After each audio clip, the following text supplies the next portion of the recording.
Hello friends, in this video we will discuss about still coupling.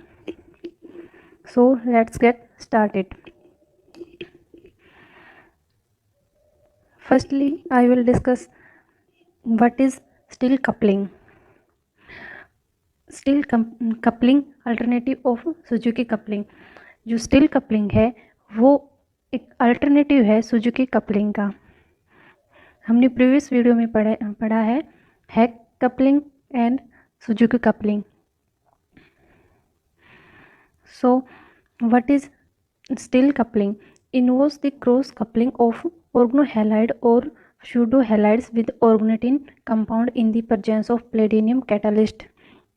जो हमारी still coupling है उसमें हमारे क्रॉस कपलिंग होती है ऑर्गनोहैलाइड और ऑर्गनोटिन कंपाउंड्स की प्लेडिनियम कैटलिस्ट की प्रेजेंस में. This reaction does not requires base. इस रिएक्शन में हमें किसी भी बेस की रिक्वायरमेंट नहीं होती है. इसकी जो जनरल रिएक्शन है वो ये है, हम पहला जो हमने कंपाउंड लिया है वो हमने ऑर्गनोहैलाइड कंपाउंड लिया है एंड दूसरा हमने ऑर्गनोटिन कंपाउंड लिया है. प्लेडिनियम की प्रेजेंस में इसकी जब रिएक्शन करवाई है तो हमें सीसी बॉन्ड कंपाउंड मिला है, हमें सीसी बॉन्ड कपलिंग हुई है यहाँ पर, और ये हमारा साइड प्रोडक्ट बाहर निकल गया है. हमारा एक्स है वो ब्रोमाइड आयोडाइड क्लोराइड होगा. जो आर है वो हमारा एल्काइल एराइल बेंजाइल ETC होगा. आर और R dash organic moiety like alkyl aryl etcetera compound होंगे.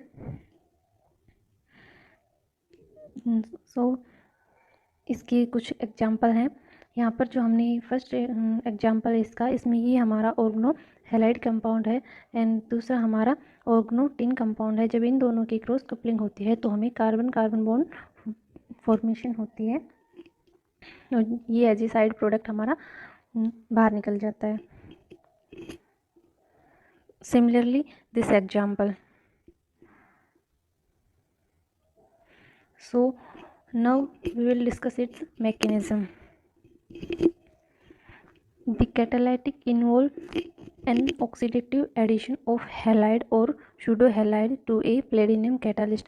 जो फर्स्ट स्टेप है इसका हम क्या करेंगे, जो हमारा फर्स्ट जो हम कंपाउंड लेंगे उसको हम क्या हो गया, हमारी ऑक्सीडेटिव एडिशन होगा और हमें क्या मिल जाएगा,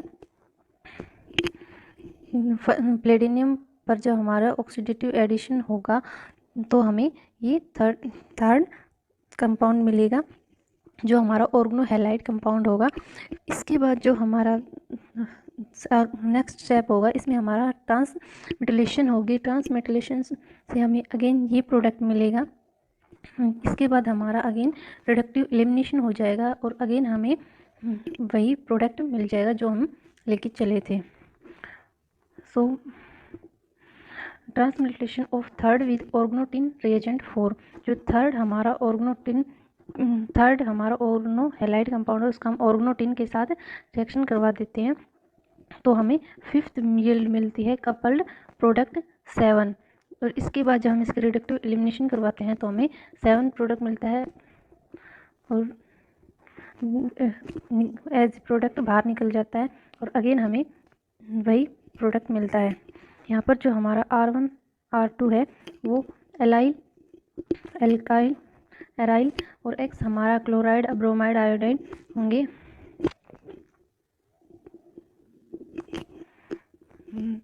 सो इसके कुछ ड्रॉबैक्स भी हैं.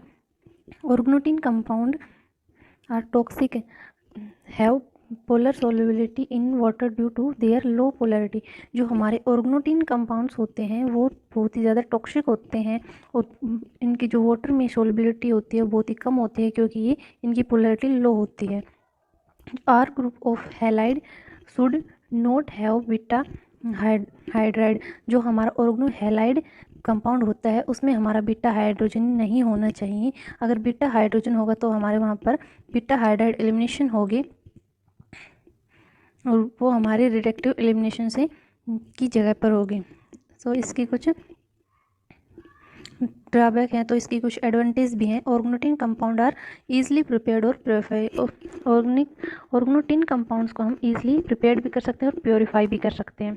It runs neutral condition makes it even more tolerant of different functional group than the Suzuki coupling. ये जो हमारी कपलिंग है ये हमारी न्यूट्रल कंडीशन पर हो जाती है और हमें डिफरेंट फंक्शनल ग्रुप होते हैं इसमें।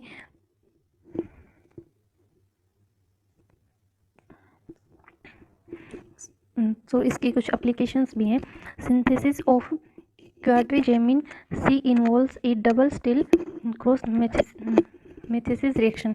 जो हमारी क्वाड्रिजेमिन सी की सिंथेसिस है उसमें हमारे स्टिल कपलिंग का यूज़ किया जाता है, डबल स्टिल कपलिंग का यूज़ किया जाता है। The complex organostannane is coupled on to arrive cyclization the product is acid. और इसमें हमारे जो क्वाड्रिजेमिन की प्रिपरेशन में हमारा डबल हैक रिएक्शन और डबल स्टील क्रॉस कपलिंग का यूज़ किया जाता है। जो हमारे क्वाड्रिजेमिन सी जो हमारा कंपाउंड है ये एज ए मेडिसिन यूज़ किया जाता है। सो ये थी आज की हमारी video. Thank you for watching.